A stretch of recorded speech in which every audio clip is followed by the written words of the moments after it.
On this week's episode of the podcast, I'm going to talk with you about what you should do if there just aren't any job openings and nobody is hiring. It's the week of February 3rd through the 7th, and this is the QCSTEP Podcast.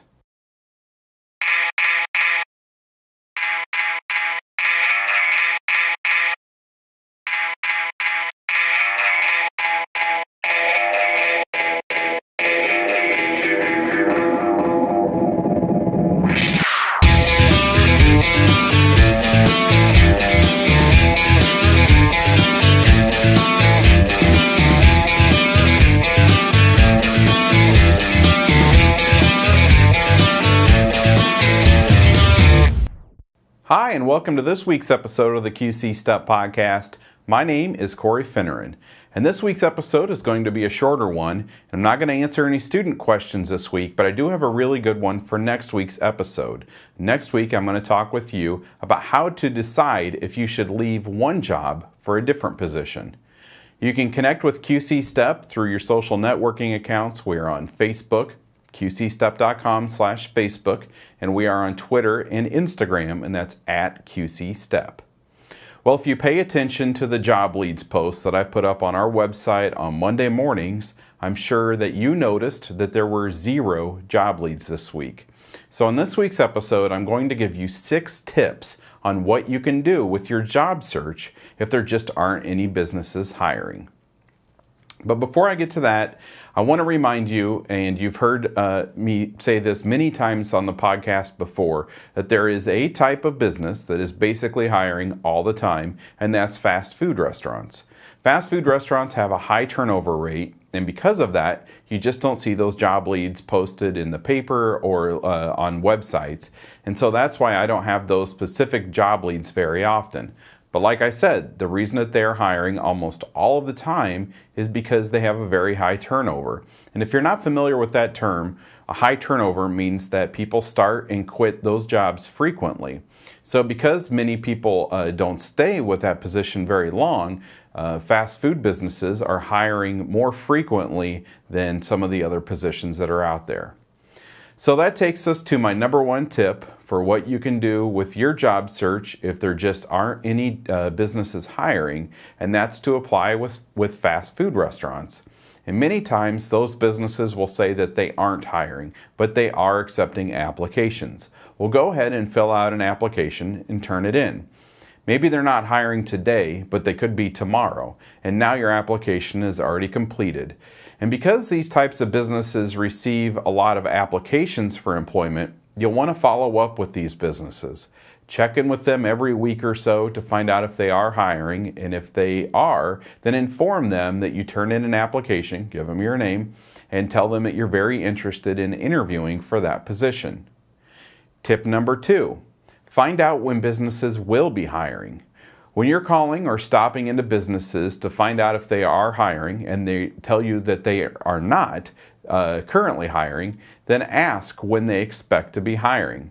This shows that you are really interested in working for them and that your plan is to follow up at the appropriate time.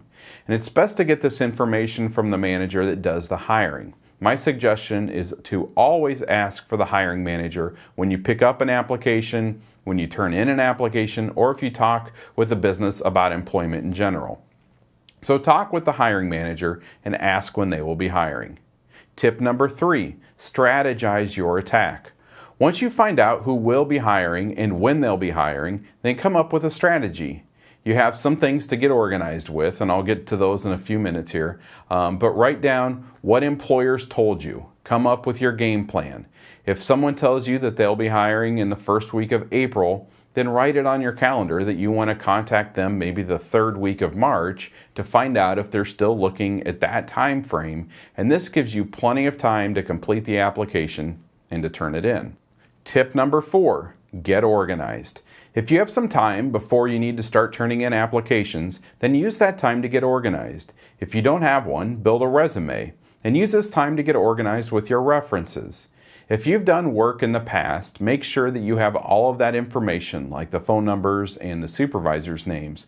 And it wouldn't be a bad idea to use this time to get letters of recommendation from former employers or teachers. And I say this all the time, but if you want to give yourself every opportunity to get that job, and if that involves asking teachers and former employers for letters of recommendation, why would you not do it?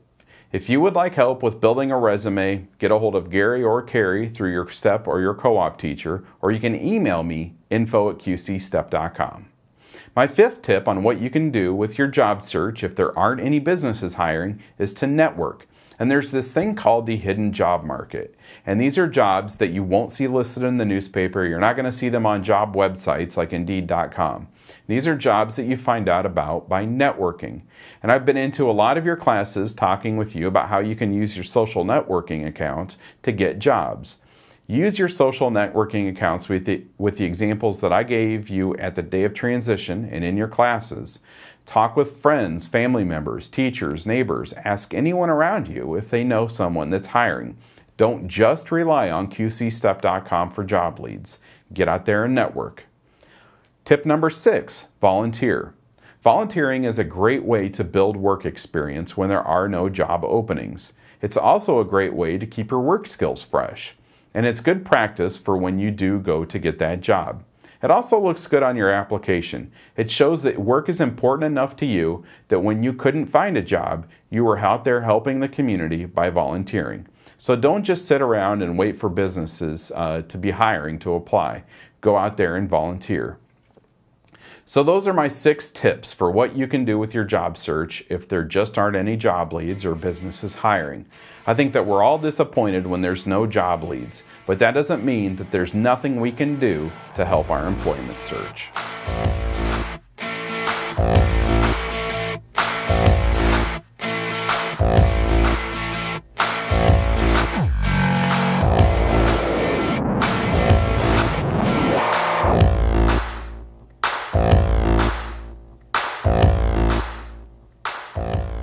Well, that does it for this week's episode of the QC STEP Podcast. On next week's episode, I'm going to answer that student-submitted question on how to decide if you should leave your job for another position. And I'm also going to tell you about a career fair that's coming up this spring.